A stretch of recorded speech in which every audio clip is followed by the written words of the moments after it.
Phil Spencer was the worst CEO of Xbox in its entire history. Under his leadership, Everwild, Perfect Dark, Dishonored 3 were cancelled. Tango Gameworks, Arcane Austin, The Initiative were closed. Key employees were lost: Shinji Mikami, Harvey Smith, and I'm not even talking about the thousands of employees who were laid off. Hi everyone, this is Alex, and right now it is as if Phil Spencer is been thrown under the train. He ran Xbox like a gamer who was under constant pressure from the corporation, until Microsoft's patience ran out. You can talk for a long time about what Phil Spencer did, but it no longer makes sense. It only shakes the air. It's already an accomplished fact. What is much more important is what Asha Sharma, the new CEO of Xbox, will do. And as I said in my previous video, it will appear somewhere here. Most likely, Xbox as a brand will simply go away. It already makes no sense. Multi-platform killed it. And this is Asha's main task, to remove Xbox. What now looks even more useless, and in some places even childish, is the attempt to latch on and find some kind of vulnerability in Asha, in that same Twitter or through her Xbox page, where she of course doesn't shine with gaming experience. Listen, the fact that the appointment of such a person caused such a wave of outrage in the community is absolutely understandable. The state of Xbox is a painful topic for those who like Xbox, and people reacted accordingly, even those who are not fans of Xbox but simply care about games. But globally, this looks like the yapping of little jackals, an attempt to bite a lion to hit a vulnerable spot. It is useless, for one simple reason: she is not a gamer. She is from another circle of people. She is from Silicon Valley. Her online profile is clean, everywhere. She will answer politely, or AI will answer politely for her. It doesn't matter. She speaks another language. Here's her interview from last year, and I quote, "Don't do AI for the sake of AI. Start with the business problem. Start with the customer problem." And then she says that she encourages organizations to solve problems that were impossible without AI. Her words in the welcome letter about the need to understand how games works on the Xbox ecosystem itself sounded to us gamers like shooting yourself in the foot.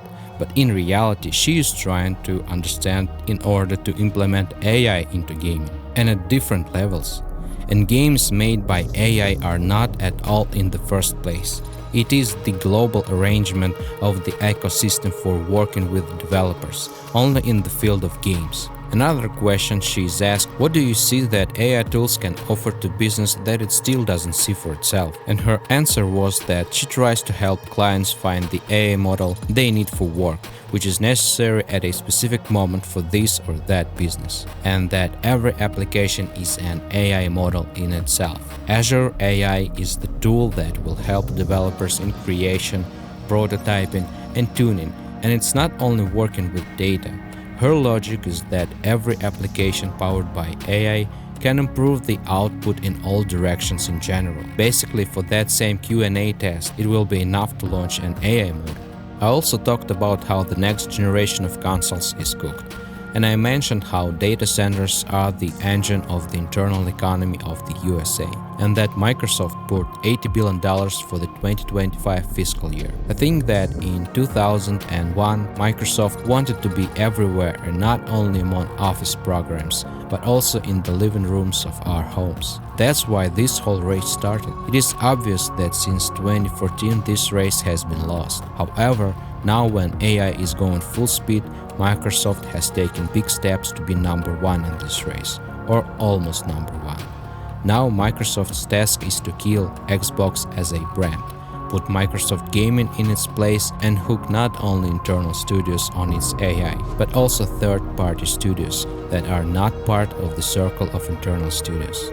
And in the end, they will become giants in the field of business solutions and also in the field of entertainment, because the gaming industry is bottomless money. We see that Sony tried to shift into the area of desktops, simply advertising its peripherals last year, not only with speakers and PlayStation handheld, but also with a gaming monitor. This is an attempt by PlayStation to grab a piece of our attention, but for Microsoft, this is absolutely tiny. This corporation moves like a giant. Gaming in the 2000s is different from today. To be outraged about who Asha is, to connect this with the fact that she is Indian and that Satya puts his own people in, this is ridiculous. This is the new reality. Asha's task is to work with business, to solve economic problems and cases connected with them. We are only consumers for her. All we can do is vote with our wallet for this or that game project.